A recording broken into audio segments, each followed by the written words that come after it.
comment choisir ces dés. En fait, c'est assez simple, il suffit de regarder dans la fiche de personnage. Par exemple, ici, nous allons faire un test de perception qui fait partie de la caractéristique ruse. Imaginons donc que nous avons 3 en ruse et 1 point de perception. Afin de déterminer le nombre de dés à lancer, il suffit de regarder la plus grande des deux valeurs. Ici, nous avons 3 en ruse et 1 en perception. La plus grande des deux valeurs étant 3, nous aurons donc 3 dés à lancer. Les dés de base sont toujours les dés d'aptitude, c'est-à-dire les dés verts. Une fois que nous avons déterminé combien de dés seraient à lancer, maintenant nous allons améliorer autant de dés que la deuxième, c'est-à-dire la plus petite valeur. Ici, il s'agissait de perception qui ne valait que 1, donc un seul des 3 dés verts va se transformer en un dé de maîtrise, c'est-à-dire un dé jaune.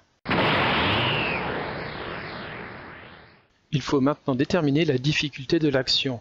Il s'agit de considérer à quel point l'action serait difficile dans des conditions tout à fait normales, des conditions ordinaires. Par exemple, imaginons que le test de perception doive se faire en forêt. La vue étant un petit peu gênée, la difficulté sera donc moyenne. Une telle difficulté implique 2 dés de difficulté. Si la situation peut avoir des conséquences graves, alors le maître de jeu peut décider de transformer l'un des 2 dés de difficulté en un dé de défi.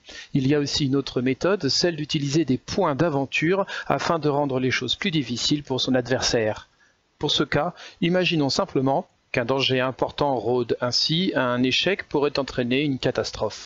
Le maître de jeu va donc améliorer un des 2 dés de difficulté. Les 2 derniers types de dés que l'on peut ajouter sont les dés de fortune et d'infortune. Imaginons que lors de ce test de perception, notre personnage utilise une longue vue. Cette aide se traduira par l'utilisation d'un dé de fortune.